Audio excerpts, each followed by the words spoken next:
welcome back to Reddit War Room. Hey there. And today we're jumping into a really compelling stack of stories. They actually started in a specific corner of the internet that's, well, it's known for sharing these incredible personal accounts. Right, you're talking about real occurring stories on Reddit. Exactly. Yeah, it's a place where people share experiences from their time in the service, and sometimes you just find something that, really makes you stop and think. Absolutely. And this deep dive, it's really all about exploring those moments. Specifically, what happens when people have these unexpected encounters with Medal of Honor recipients. Yeah, we're trying to look beyond the official stuff, the citations, the history books, Right. and get to the human impact these individuals have. Yeah. And it's often seen through the eyes of people who met them in, well, surprisingly normal situations sometimes. Yeah, they're not just names from the past. They're real people whose, extraordinary actions earned them the highest military decoration. And these stories kind of show us what that looks like day to day. And the effect they have on people around them. It's profound. Okay, so let's unpack the main source here, the one that kind of anchors this whole thing. Here. It's a story from a Marine helicopter mechanic. Okay. He was supporting a charity gala. This was back in 2001. So picture it. Fancy hotel, lots of senior officers, the brass, milling about. Uh-huh. And meanwhile, a group of enlisted Marines, like corporals, sergeants, they end up having dinner and drinks in the hotel bar because, well, the fancy event wasn't really open to them. That sounds about right. A pretty standard military scene, actually. Yeah. The official part ends, the formal wear comes off. Yeah. And then who starts showing up in the bar? Yeah. Several Medal of Honor recipients who were at the gala. Exactly. Representing different branches, different conflicts, World War II, Vietnam, all of them. Wow. And this is where the story really kicks in. The original poster, the OP, he describes hearing these absolute legends. Well, his words were shit-talking each other's awards around the bar, toasting each other. Can you imagine? I mean, these are individuals whose bravery is almost like beyond comprehension. Mm. And they're just hanging out. Joking. It's amazing. And what's fascinating is how quickly that formal military hierarchy just seems to dissolve among them. Yeah, that shared experience, holding that medal, doesn't matter about rank or branch at that point. It creates this immediate sort of unique connection. Right. It lets them interact in a way you just wouldn't normally see. Total informality. So the night's winding down. Most of the senior folks and recipients leave, but one stays behind with the enlisted Marines. Okay. He insists they just call him John. Turns out this is retired U.S. Army Sergeant Major SGM John Caviani. John Caviani. Wow. And according to the Post, just a genuinely nice guy. What stands out right away is his humility and his generosity. How so? He wouldn't let the Marines buy him any drinks. In fact, he wouldn't even let them buy their own drinks. He was covering the tab for the whole group. That's incredible, just taking care of them. Right. And when the Marines, they're obviously in awe, they try to ask about his medal or what he did. Yeah, you would, wouldn't you? Of course. But he'd just deflect, completely turn the conversation away from himself, his go-to line. And this is just, wow. It was, I had a couple bad days, followed by a couple bad years. Oof. That single sentence says so much, doesn't it? It really does. That's an incredible way to frame it. Instead of talking about heroism, he points to the cost, the hardship, the trauma, especially, his time as a POW. Mm-hmm. Nearly 2 years. Yeah. It's humility, absolutely, but it also speaks volumes about the immense burden he carried. Totally. And then he just pivot.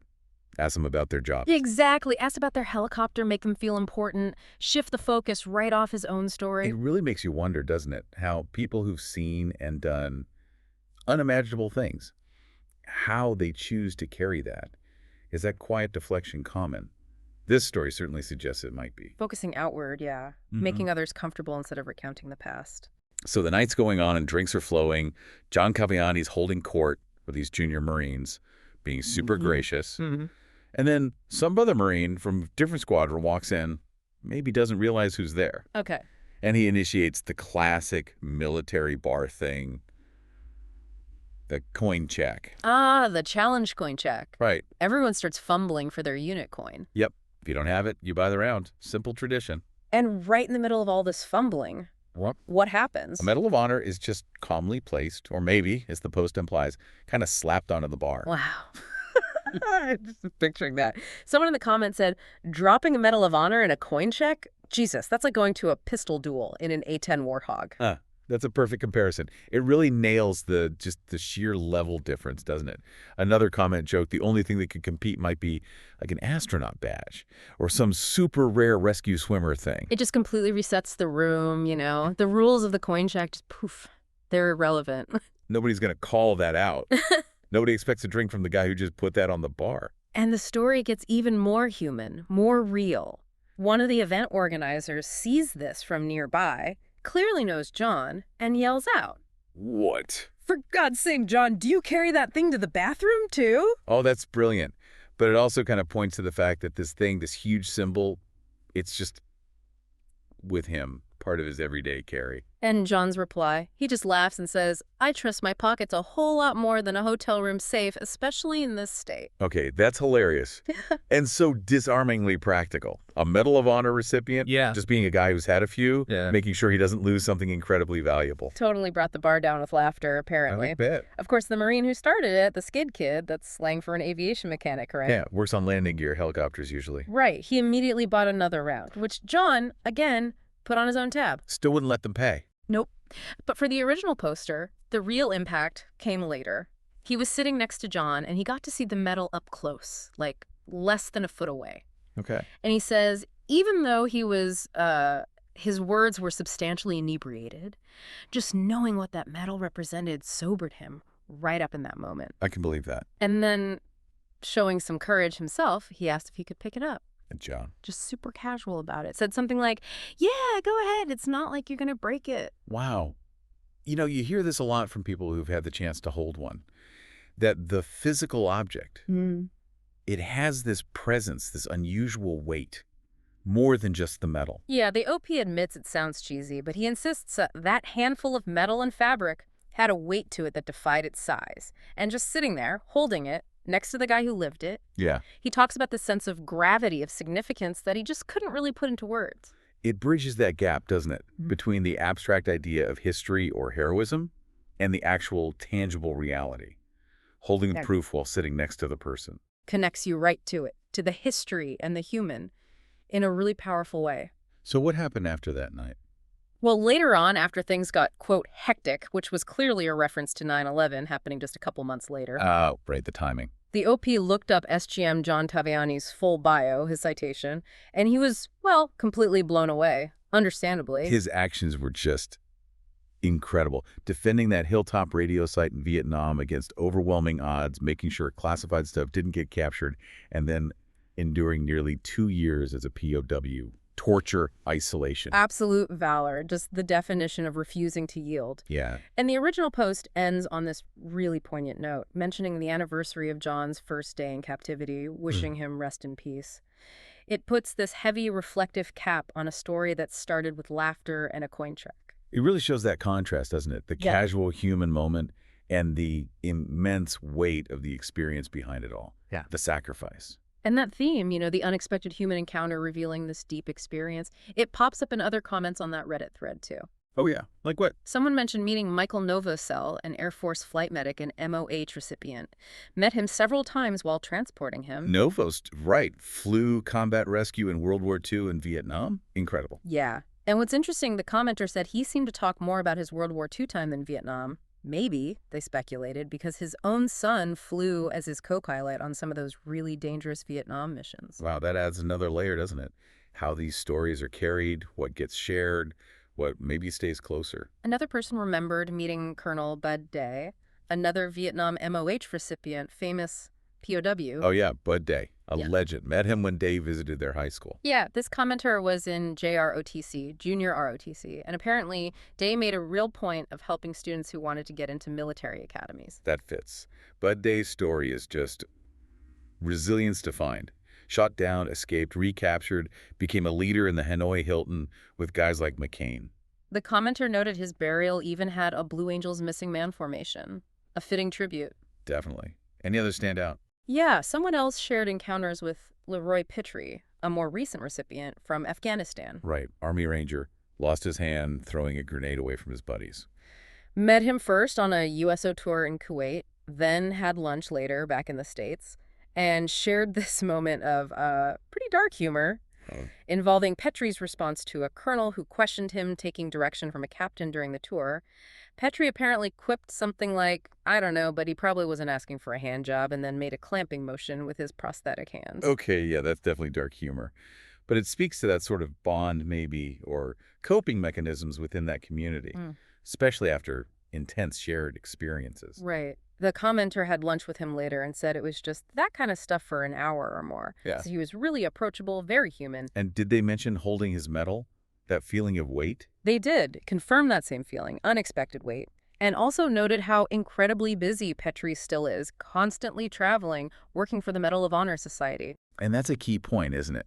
These recipients, they don't just get the award and disappear. So many of them live these incredibly active lives, often still serving others, carrying not just the medal, but everything it represents. There was one more short but really striking comment, adds another layer to the John Caviani story. Okay. Someone met him at the Army Sergeant Major Academy back in '87. He'd just been in the class before theirs, and the staff there shared this detail. It just brings home the lasting cost. What was it? That even years later, after doing PT, physical training, John Caviani still had shrapnel working its way out of his body in the shower. Wow. Just wow. Years later, a physical reminder. Constant. Exactly, that the wounds, seen and unseen, they last a lifetime, long after the ceremony. This commenter also mentioned reading a book with detailed MOH actions, not just the short citations. Right, the full picture. And the Special Forces soldiers there who knew John were reading it, and their reaction was just, oh shit. Yeah. And that gets back to a core point here, doesn't it?